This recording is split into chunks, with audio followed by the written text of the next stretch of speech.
मुख्यमंत्री नीतीश कुमार जी को प्रधानमंत्री बनने की बात आ रही है। हर रोज इसकी चर्चा हो रही है।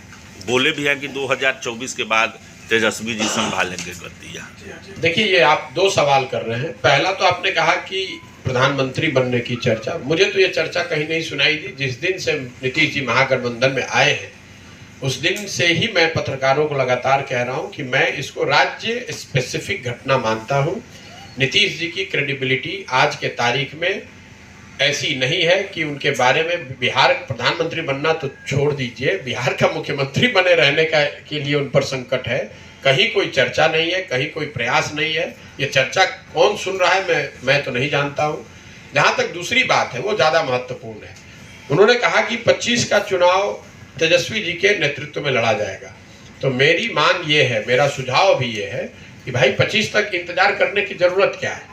आज जो गठबंधन है उसमें आरजेडी सबसे बड़ा दल है, तो नीतीश कुमार जी को अभी ही तेजस्वी जी को मुख्यमंत्री बना देना चाहिए ताकि वो 3 साल उनके पास काम करने का अवसर रहे और जनता के पास भी अवसर होगा कि वो देख पाएगी कि 3 वर्ष में तेजस्वी यादव ने कितना बढ़िया काम किया, ताकि जब उनके नेतृत्व में चुनाव हो तो जनता उनके कामकाज के आधार पर, उनके 3 साल के परफॉर्मेंस के आधार पर वोट कर सके। अभी तक जो हम लोग देख रहे हैं तेजस्वी जी का जो परफॉर्मेंस है, जिसके नेतृत्व में महागठबंधन चुनाव नीतीश जी के शब्दों में लड़ने वाला है, साहब ने ये कहा था कि मैं जब आऊंगा सरकार में तो पहली कैबिनेट में एक कलम साइन, पहला जो डिसीजन साइन करूंगा वो 10 लाख लड़कों के नौकरी का है। अब पिछले 3 महीने से ज़्यादा से कैबिनेट में हैं और कई कैबिनेट में कई सिग्नेचर भी किए होंगे कैबिनेट के डिसीजन पे। मैं ये सोच रहा हूँ कि 10 लाख नौकरी वाला जो डिसीजन था, मतलब कलम टूट गई है या स्याही सूख गई है, ये तो नीतीश जी और तेजस्वी यादव ही बताएंगे। लेकिन हम लोगों ने ये जरूर देखा कि लड़कों को टीईटी और सीटेट के पास किए हुए लड़कों को डाक बंगला चौराहे पर दौड़ा दौड़ा कर मारा गया। अगर आप 10 लाख लोगों को नौकरी देने की बात कर रहे हैं तो इससे आसान तो कोई तरीका ही नहीं है।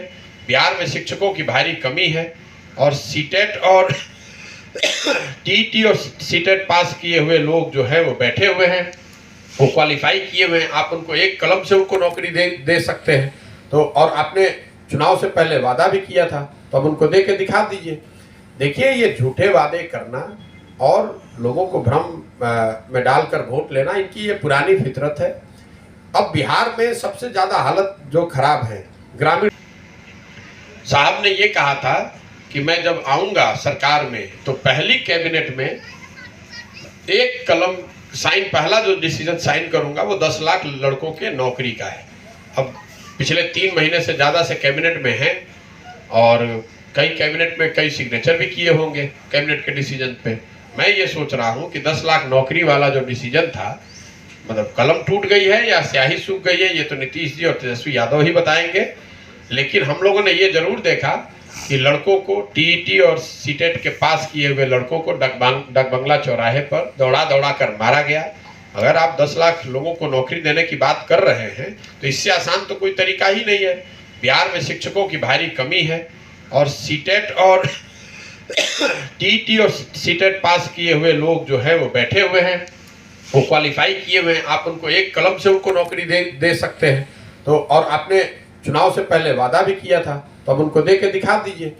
देखिए, ये झूठे वादे करना और लोगों को भ्रम में डालकर वोट लेना, इनकी ये पुरानी फितरत है। अब बिहार में सबसे ज़्यादा हालत जो खराब है, ग्रामीण सड़कों की हालत खराब है। तो ग्रामीण सड़क मंत्री कौन है? ग्रामीण कार्य मंत्री तेजस्वी यादव है। स्वास्थ्य व्यवस्था बिल्कुल खराब है, तो स्वास्थ्य मंत्री कौन है? तेजस्वी यादव है। शिक्षा व्यवस्था, आप लोग रोज कह रहे हैं कि शिक्षा व्यवस्था बिहार में ध्वस्त है, तो शिक्षा मंत्री आरजेडी का मंत्री चंद्रशेखर जी है।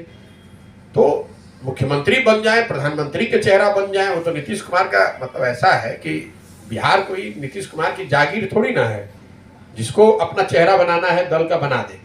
लेकिन बिहार की जनता तो ये भी देखेगी ना कि आप नेता होने के नाते, सामाजिक कार्यकर्ता होने के नाते, राजनेता होने के नाते, मंत्री होने के नाते आपने काम क्या किया।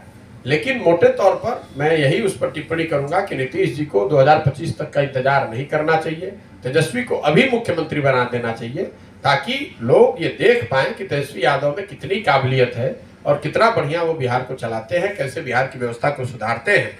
और उसके आधार पर 25 में उस पर मत पड़ेगा तो शायद नीतीश कुमार के लिए और महागठबंधन के लिए भी बेहतर होगा। एक बात तो तय है, वो नीतीश जी ने अपने बयान में भी स्वीकार कर लिया कि नीतीश कुमार के चेहरे पर और तीर छाप के बटन पर, उस पर तो कोई चुनाव जीतने वाला नहीं, वो तो दल बचेगा ही नहीं। इसलिए नहीं बचेगा कि नीतीश कुमार ने स्वयं ही मान लिया कि भाई हमारे चेहरे पे तो अब एक वोट मिलने वाला है नहीं। तो जिस चेहरे पर वो चुनाव लड़ना चाहते हैं उस चेहरे को और आगे उनको देना चाहिए, उनको जिम्मेवारी देनी चाहिए, ताकि वो जिम्मेवारी पे जनता उनको देख पाए कि तेजस्वी यादव में कितनी प्रतिभा है, कितनी क्षमता है, कितना बढ़िया वो